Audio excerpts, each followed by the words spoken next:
Pemimpin besar dunia tak pernah sekolah, tak punya ijazah. Sedangkan di Indonesia banyak sekali profesor doktor tetapi bodoh.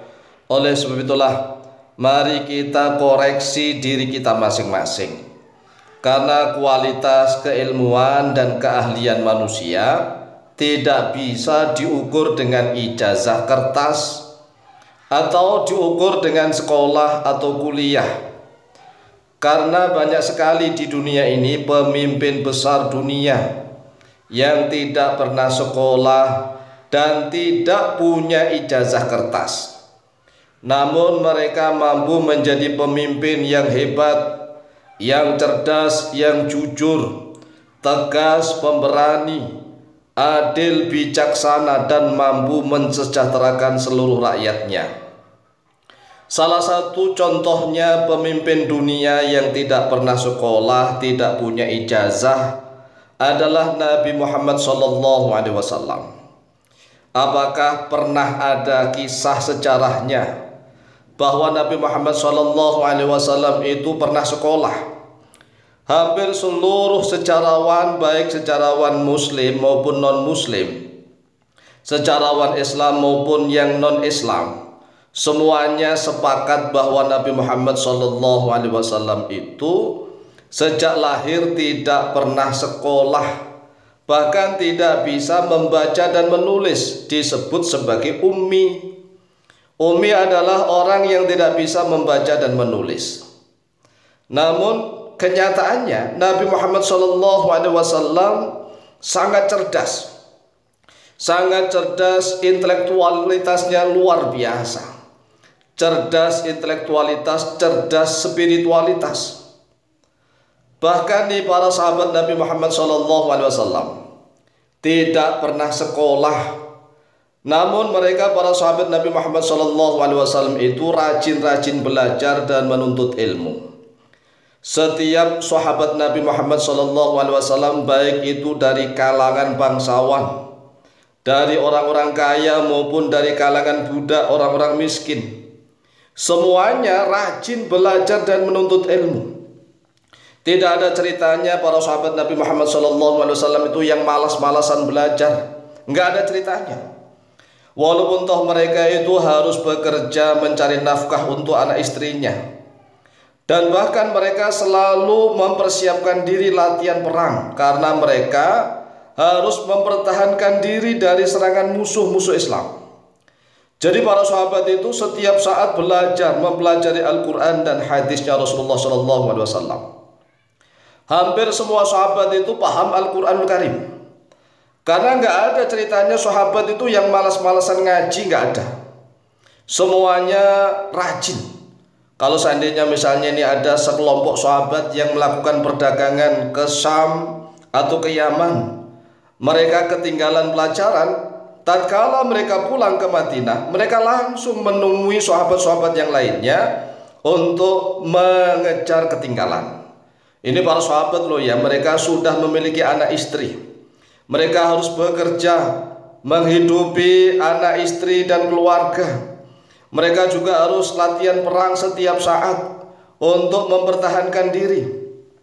Jadi para sahabat itu adalah orang-orang yang luar biasa. Walaupun tidak pernah sekolah, tidak pernah mondok di pesantren. Apakah para sahabat itu mondok di pesantren? Pesantren siapa? Pondoknya siapa? Para sahabat itu walaupun toh sudah punya anak istri, mereka harus bekerja kemana-mana. Tetapi setiap pulang mereka selalu mengejar ketinggalan pelajaran. Kalau misalnya mereka nggak tahu ada ayat atau surat, mereka tanya kepada para sahabat yang lainnya, adakah ayat ataukah surat yang saya tidak tahu? Kemudian para sahabat yang lainnya mengajarkannya. Dan penjelasannya dari Rasulullah SAW, hadis-hadisnya Rasulullah dijelaskan kepada sahabat-sahabat yang ketinggalan pelajaran. Inilah contoh teladan yang hebat.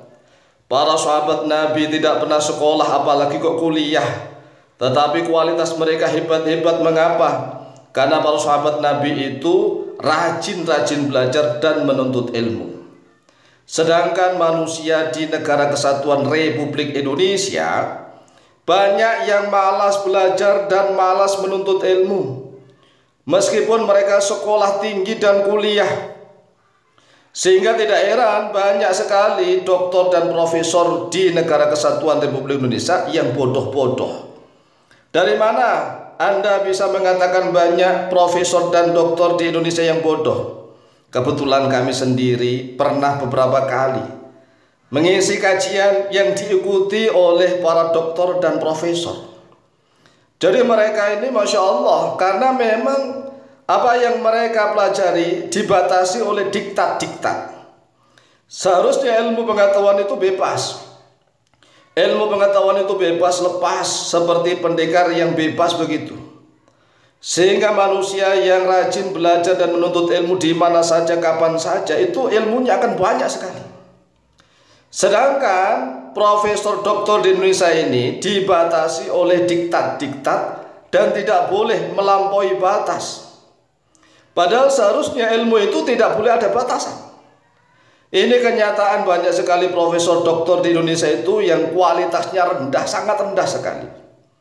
Oleh sebab itulah, kalau saat ini misalnya ada beberapa oknum yang menuntut mempermasalahkan ijazah, ini Masya Allah seperti zaman zaman yang tidak maju sama sekali. Di Indonesia ini harus diubah, cara fikirnya diubah. Indonesia ini harus mengedepankan menuntut ilmu dan belajar dan menuntut ilmu. Jangan hanya mengedepankan formalitas. Formalitas kelihatannya sekolah setiap hari, kelihatannya sekolah setiap hari, kelihatannya kuliah setiap hari, tapi nggak pernah belajar, nggak pernah menuntut ilmu. Karena tatkala sekolah dan kuliah hanya hura-hura, menghabiskan dana dari orang tuanya, enggak pernah belajar, enggak pernah menuntut ilmu. Bahkan yang S1-nya menyusun skripsi saja enggak bisa, enggak becus.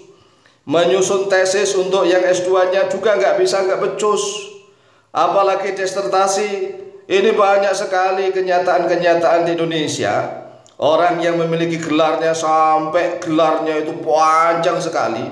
Ya, tapi kepanjangan gelar, keberatan mahkota istilahnya, keberatan mahkota, keberatan baju, tetapi isi di dalam jiwanya kosong melompong, jalannya gontai gentayangan, karena keberatan mahkota, keberatan baju kebesaran.